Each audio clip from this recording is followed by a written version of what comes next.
Subscribe our channel, press bell icon for new updates and share videos your contacts. Alhamdulillah wassalatu wassalam ala rasulillah wa ala alihi wa sahbihi ajma'in. Amma ba'd.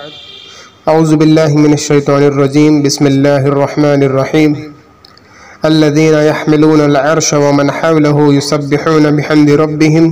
ويؤمنون به ويستغفرون للذين آمنوا ربنا وسعت كل شيء رحمة وعلما فاغفر للذين تابوا واتبعوا سبيلك وقهم عذاب الجحيم.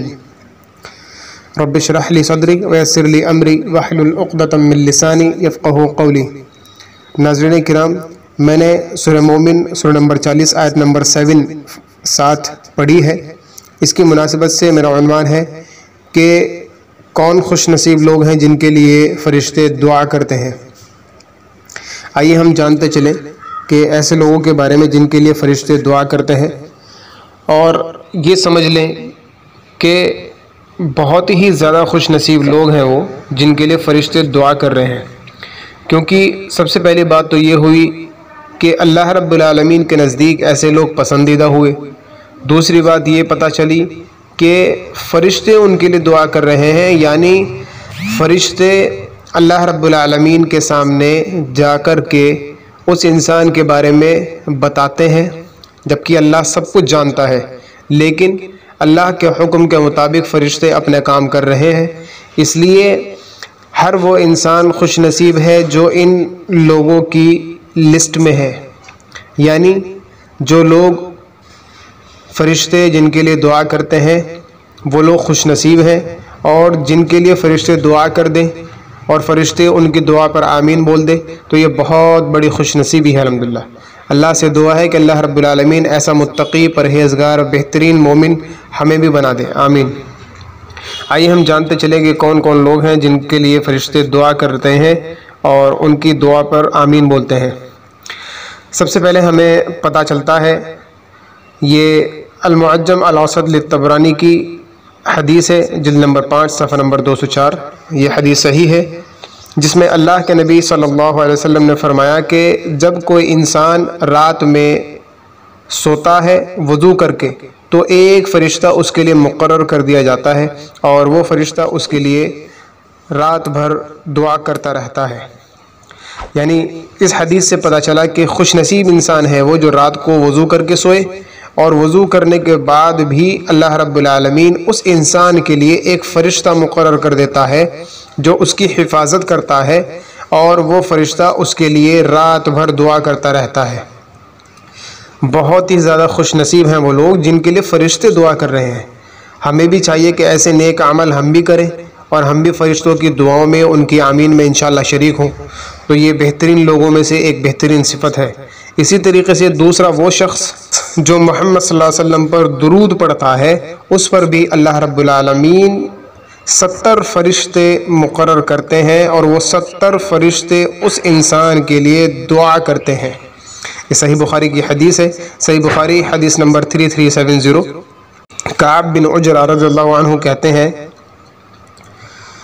کہ میری ملاقات ایک صحابی سے ہوئی اور ان سے پتہ چلا کہ اللہ کے نبی صلی اللہ علیہ وسلم نے ہمیں فرمایا کہ تم ایسا کون سا عمل کرو جو بہترین تحفہ ہو. تو ان صحابی نے دوسرے صحابی کو یہ عمل سکھایا. وہ عمل کیا تھا؟ وہ عمل اس حدیث میں ہے، کیف الصلاۃ علیکم اہل البیت فإن اللہ قد علمنا کیف نسلم علیکم.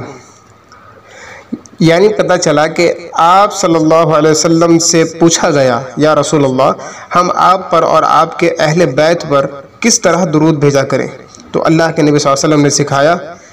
وہی درود جو ہم نماز میں التحیات کے بعد پڑھتے ہیں، درود ابراہیم، جس کو درود شریف کے نام سے بھی جانا جاتا ہے. اور وہ درود یہ بہت آسان ہے. وہ شخص جو اللہ رب العالمین کے پیغمبر محمد مصطفیٰ صلی اللہ علیہ وسلم پر درود پڑھتا ہے اور درود یہ والا درود ہے جو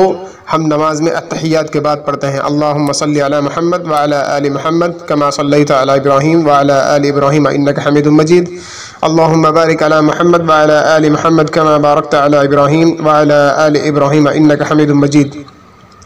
یہ وہ درود ہے جو اللہ کے نبی صلی اللہ علیہ وسلم سے ثابت ہے، اور اللہ کے نبی صلی اللہ علیہ وسلم نے اس حدیث میں اور تمام احادیث صحیح سے جو معلوم ہوتا ہے وہ یہی درود ہے جس پر 70 فرشتے اس انسان کے لیے دعا کرتے ہیں۔ اب اگر کوئی انسان اپنے پاس سے کوئی بھی بات بنانے لگے اور اس کو درود سمجھنے لگے تو وہ ظاہر ہے صحیح نہیں ہوگا، اس لیے بہتر یہی ہے جتنا عمل اللہ کے نبی نے بتایا ہے اتنا ہی کرنا ہمارے لیے بہتر ہے، نہ اس میں کچھ گھٹایا جائے نہ اس میں کچھ بڑھایا جائے۔ تو اس حدیث سے پتہ چلا کہ جو انسان اللہ کے نبی صلی اللہ علیہ وسلم پر درود پڑھتا ہے، یعنی یہ درود شریف پڑھتا ہے، درود ابراہیم پڑھتا ہے، تو 70 فرشتے اس کے لیے دعا کرتے رہتے ہیں۔ خوش نصیب ہے وہ انسان کہ ایک انسان کے لیے 70 فرشتے دعا کر رہے ہیں۔ کتنی خوش نصیبی ہے اس انسان کی کہ اللہ رب العالمین نے ایسے انسان کو پسند کیا کہ وہ اللہ کے نبی صلی اللہ علیہ وسلم پر درود پڑھ رہا ہے، یعنی پتہ چلا کہ 70 فرشتے اس کے لیے دعا کرنے میں لگے ہیں اور اللہ رب العالمین سے یہ بات کہتے ہیں کہ اللہ اس کی مغفرت کر دے، اس پر رحم فرما دے۔ تو خوش نصیب ہیں وہ لوگ جن کے لیے ایسا کیا جا رہا ہے۔ اسی طریقے سے تیسرا وہ شخص جو اگر کسی اپنے بھائی کو دیکھے جو بیمار ہو یا انتقال کر گیا ہو تو اس کے لیے اللہ کے نبی نے ہمیں دعا بھی سکھائی، اور ایسے انسان کے شخص کے بارے میں اللہ کے نبی نے بہترین بات بتائی۔ یہ کیا ہے؟ صحیح مسلم کی حدیث ہے، حدیث نمبر 919 جس میں اللہ کے نبی صلی اللہ علیہ وسلم نے فرمایا کہ جب کسی بیمار شخص یا جس کے یہاں انتقال ہو گیا ہو اور تم وہاں جاؤ تو اچھا بولو، کیونکہ وہاں پر فرشتے موجود ہوتے ہیں، اور تمہارے غلط جملوں پر وہ فرشتے یعنی فرشتے جو اس وقت موجود ہیں وہ یعنی فرشتے آمین نہ کہہ دیں، اس لیے غلط الفاظ بولنے سے بچو۔ ایسا ہوتا ہے بعض مرتبہ ہم اپنے آپ میں کچھ ایسے الفاظ بول جاتے ہیں جس کی وجہ سے ہمیں یہ احساس بھی نہیں ہوتا کہ کیا یہ غلط تھا، اور بعض مرتبہ انسان کے ساتھ ایسا گزرتا ہے، کچھ انسان تکبر میں بولتے ہیں تو کچھ انسان اس انداز میں ناگانی میں بول جاتے ہیں۔ تو ہمیں اس چیز کا خیال رکھنا چاہیے کہ جب کبھی ہم کسی بیمار کے پاس جائیں یا جب کہیں کسی کا انتقال ہو جائے تو وہاں جا کر کے اچھے الفاظ کا استعمال کریں، اس کے لیے رحمت کی دعا کریں، اور جو مر چکا ہے اس کی مغفرت کی دعا کریں، اس کے گھر والوں کی صبر کے لیے دعا کریں۔ تو فرشتے ان کی دعاؤں پر جو انسان دعا کر رہا ہے، فرشتے اس انسان کی دعا پر آمین کہتے رہتے ہیں۔ تو ہمیں چاہیے کہ انشاءاللہ ہم بہتر جملے اپنے زبان سے ظاہر کریں۔ اور اس انسان کے لیے اللہ کے نبی نے دعا کیا سکھائی؟ وہ دعا بھی یہ ہے، بہت آسان اور جامع دعا ہے اور اچھی دعا ہے، چھوٹی سی دعا ہے، اس کو آپ انشاءاللہ یاد کر لیں، اور اس کو یاد کرنے کے ساتھ ساتھ آپ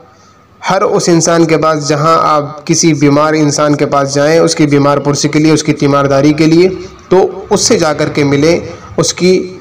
حوصلہ افزائی کریں، اور اس کی حوصلہ افزائی کے ساتھ ساتھ اس کو صبر کی تلقین دیں، اس کے اوپر آپ رحمت کی دعا کریں، اس کے اوپر آپ برکت کی دعا کریں، اور یہ دعا بھی آپ اس کے لیے کریں کیونکہ یہ اللہ کے نبی صلی اللہ علیہ وسلم نے دعا سکھائی۔ دعا یہ ہے، اللہم اغفر لی ولہ وعاقبنی منہ عقبہ حسنۃ۔ بس یہ ایک چھوٹی سی دعا ہے، اس کو دعا کو یاد کر لیجئے۔ یہ انشاءاللہ بہتر ہوگا جب کسی انسان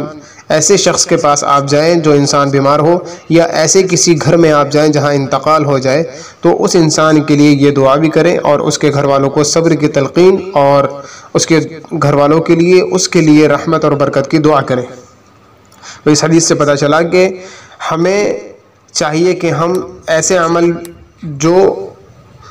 غلط ہوں بولنے میں، جملے غلط ہوں بولنے میں، تو ان الفاظوں کا استعمال نہیں کرنا چاہیے۔ اسی طریقے سے چوتھا وہ شخص ہے جس کے لیے اللہ کے نبی صلی اللہ علیہ وسلم نے فرمایا، یہ سنن ترمذی کی روایت ہے، سنن ترمذی کتاب العلم حدیث نمبر 2682، جس میں اللہ کے نبی صلی اللہ علیہ وسلم فرماتے ہیں، یہ حضرت ابو درداء رضی اللہ عنہ روایت کرتے ہیں اللہ کے نبی صلی اللہ علیہ وسلم سے کہ اللہ کے نبی صلی اللہ علیہ وسلم نے ہمیں سکھایا کہ جو لوگ دین صحیح کے کام میں لگے ہوئے ہوتے ہیں یا دین صحیح کو سیکھتے ہیں تو فرشتے ان کے لیے اپنے پر بچھا دیتے ہیں اور ان کے لیے رحمت کی دعا کرتے ہیں۔ بہترین لوگ ہیں وہ اور بہترین جماعت ہے وہ جس کے لیے فرشتے اپنے پر بچھا رہے ہیں اور فرشتے ان کے لیے دعا کر رہے ہیں۔ خوش نصیبی ہے اس انسان کے لیے جو لوگ ایک جگہ 4-5 لوگ ہوں یا 2-3 لوگ ہوں یا ایک طبقہ بیٹھا ہو جس کے بنسبت الحمدللہ قرآن و سنت کی روشنی میں دین بتایا جا رہا ہو، دین پھیلایا جا رہا ہو، اور وہ لوگ خوش نصیب ہیں کہ فرشتے ان کے لیے پر بچھائے ہوئے ہوتے ہیں اور ان کے لیے رحمت کی دعا کرتے ہیں۔ اس حدیث سے جو ذکر سمجھ میں آ رہا ہے وہ اللہ رب العالمین کا کلام سکھانے کے لیے بات ہو رہی ہے اور محمد صلی اللہ علیہ وسلم کا فرمان سکھانے کے لیے بات ہو رہی ہے۔ کسی ایسی چیز کو جو بدعت اختیار کرتے ہیں لوگ اس کے بارے میں ذکر نہیں ہے۔ اس کے بارے میں یہ ذکر نہیں کیا گیا کہ کوئی انسان کہیں پر کوئی ذکر کرنے بیٹھ جائے کچھ بھی ایسا جو قرآن و سنت سے ثابت نہیں تو اس کو وہ صحیح سمجھنے لگے، ایسا نہیں ہے۔ جہاں پر اللہ کے نبی صلی اللہ علیہ وسلم کی بات اور اللہ رب العالمین کا کلام اس کی بات سکھائی جا رہی ہو، یہ بات ان لوگوں کے لیے اللہ سبحانہ وتعالی نے کہی کہ ایسے وہ لوگ خوش نصیب ہیں جو لوگ ہمارے اس حکم پر عمل کرتے ہیں، یعنی اللہ تعالیٰ نے حضرت جبرائیل علیہ السلام کے ذریعے سے محمد صلی اللہ علیہ وسلم تک پہنچایا اور محمد صلی اللہ علیہ وسلم نے ہمیں بتایا، یعنی صحابہ کرام سے ہمیں پتہ چلا قرآن و حدیث کی روشنی میں کہ وہ شخص، وہ جماعت اور ایسے لوگ بہترین ہیں جو لوگ قرآن و سنت کی روشنی میں عمل کرتے ہیں اور قرآن و سنت کا وعظ کرتے ہیں، قرآن و حدیث کی روشنی میں لوگوں کو علم سکھاتے ہیں۔ اس حدیث سے پتہ چلا کہ ہمیں بھی ایسے نیک لوگوں کے ساتھ بیٹھنا چاہیے اور ہمیں ایسے نیک لوگوں کے ساتھ بیٹھنے کے ساتھ ساتھ یہ بھی ہے کہ ہمیں اللہ کا اور محمد صلی اللہ علیہ وسلم کا پیغام جو ہمیں ملا ہے قرآن و سنت کی روشنی میں، قرآن و صحیح حدیث کی روشنی میں، اس کو لوگوں تک پہنچانا چاہیے۔ یہ 5 لوگوں کے بارے میں ہمیں پتہ چلا۔ آئندہ انشاءاللہ دوسرے پارٹ میں ہم اور لوگوں کے بارے میں ذکر کریں گے، اور اس ویڈیو کی ڈسکرپشن میں آپ کو انشاءاللہ یہ پورا لنک دے دیا جائے گا، وہاں سے لنک پہ آپ کلک کر کے ڈسکرپشن کی ویڈیو سے لنک پر کلک کر کے آپ انشاءاللہ یہ PDF حاصل کر سکتے ہیں، وہاں سے آپ دیکھ کر کے پڑھ سکتے ہیں، وہاں سے آپ دیکھ کر کے اسکرین شاٹ لے سکتے ہیں۔ اللہ رب العالمین سے دعا ہے کہ اللہ سبحانہ وتعالی ایسے نیک لوگوں میں ہمارا شمار کر دے جس کے لیے فرشتے دعا کر رہے ہیں، آمین۔ اور اللہ رب العالمین سے دعا ہے کہ اللہ رب العالمین ایسا متقی، پرہیزگار اور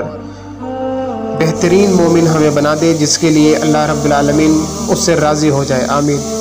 وآخر دعوانا ان الحمد للہ رب العالمین، والسلام علیکم ورحمۃ اللہ وبرکاتہ۔